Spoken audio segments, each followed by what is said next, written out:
The world is watching the South African miners. The world is supporting the South African miners. I want to see a victory for the mine workers, but a victory for the working class as well. And the unrest appears to be spreading. A wildcat strike by 15,000 miners has also stopped work at the nearby Goldfields mine. Mike Hanna joins us now from the Marikana mine in Rustenburg. And Mike, we can see lots of protesters behind you. Have things gone peacefully so far today?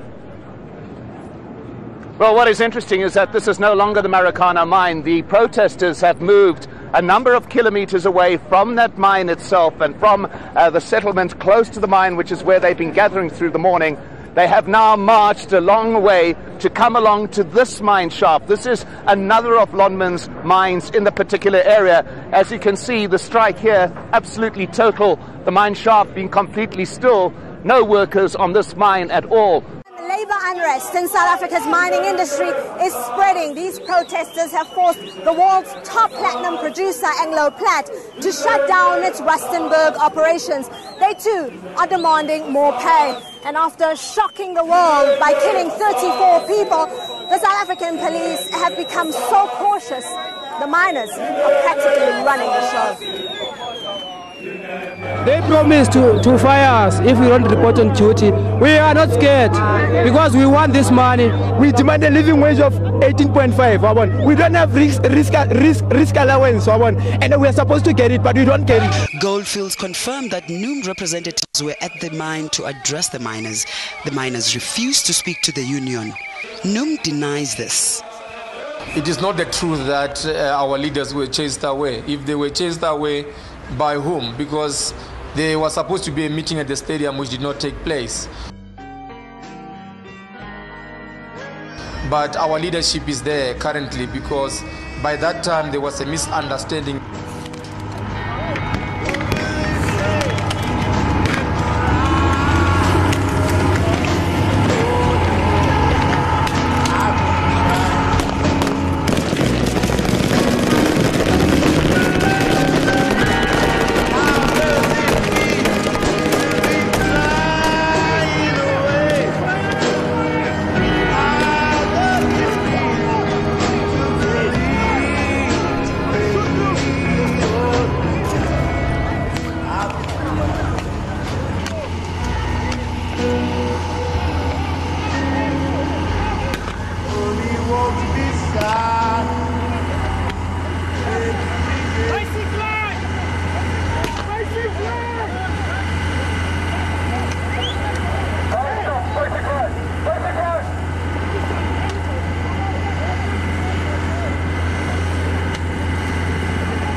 There's no way we can work when our own union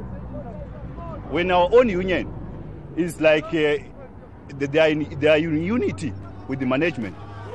It seems as if they are one thing.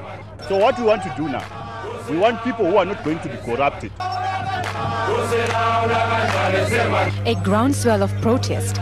Workers from diverse mines now joining forces. A national strike committee has been formed.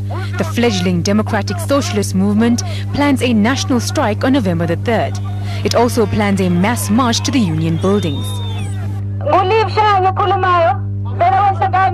Democratic Socialist Movement. It's Liv who is speaking from the Democratic Socialist Movement. We have been invited by your leaders to come and unite you. These big mine companies have made 40 billion profits per annum.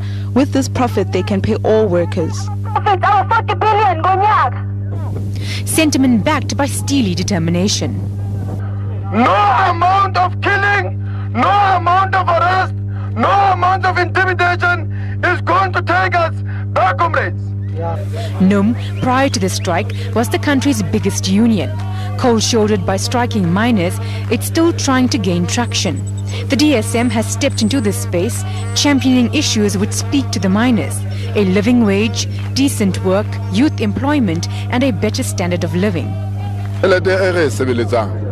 This money we are getting can just buy dog food. It can't buy food that we can survive on. We have thousands and thousands of workers that have been on strike now for weeks, and the government needs to feel this and needs to respond. We think that the response is to either force these companies to talk to the strike committees and engage in a genuine manner about the demands, instead of refusing to talk to the workers and insisting on talking to unions like the NUM, who no longer have a mandate. Are these frustrated workers looking for an alternative or merely hoping for clear leadership? The South African Democratic Socialist Movement claims miners have been calling for the formation of a new party, a party that fights for workers' rights. The organization has been coordinating striking miners in Rustenburg. Now, we are not just looking for a party that would promote the narrow interests of, a black middle class in this country, as we have seen with the ANC, but also, the latest being COPE and other, splinter groups that have emerged since, 1994. We are looking for a party that first and foremost will unite the working class in struggle. Because, there's clearly, the war between classes in this country. A political party conceived in the mines. Those driving the Workers' and Socialist Party have confidence in its success. The party says its main aim is to fight for the poor, improving lives by redistributing wealth. Many have welcomed the new movement. What I like about this party is that they are working together with the community. Unlike those ones who are in offices, who are being elected to be in offices, but they are doing nothing on the ground level. Founded by the National Workers' Committee, some have high expectations.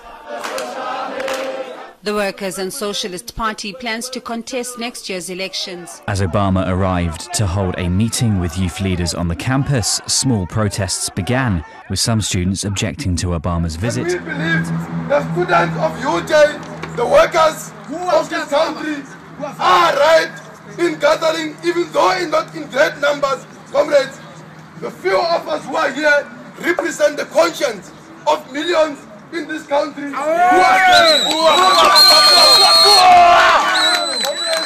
Workers and Socialist Party, we support and we stand in solidarity with the struggle, in solidarity with the oppressed people of Afghanistan, of Iraq, and of the world. Amanda! Relief as activist Liv Shange returned to the country. She's been given a 90-day temporary permit to resolve her visa problems and take her 3 children to school. I was told specifically that I will be let into the country without any hindrance or restrictions. And we were able to travel. I'm very glad I'll be able to take my kids back to school tomorrow and be back with their father and with family and friends and comrades. Her colleagues in AMCU and the Workers' and Socialist Party welcomed her. The attack on Comrade Liv in the final analysis is an attack on the mine workers themselves, who have been legitimately resisting the attacks that are being unleashed against them by the mine bosses. We are very much happy to see Liv back home. That means the stability is going to be up, because Liv, a child belonging here in South Africa, and then we are still going to walk a long road with Liv. There was speculation that Shange would not be allowed back. ANC Secretary General Gwede Mantashe blamed her for the anarchy at Marikana. Shange has dismissed these claims. She has also rejected the peace deal brokered by Deputy President Kgalema Motlanthe in the mining industry. AMCU has also not signed the deal, casting doubt over stability in the sector. The peace deal, I think, is, as has been pointed out, is a PR exercise that is there to weaken the organizing and the unity of the workers, right at the point where the bosses are contemplating the most massive attacks in decades, possibly, starting with their planned retrenchments at Anglo Platinum. So to sign that will be to accept responsibility. And in the end, I think it would be suicidal for mine workers.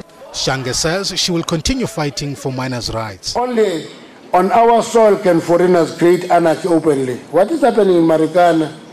I can give you what comes out of that information.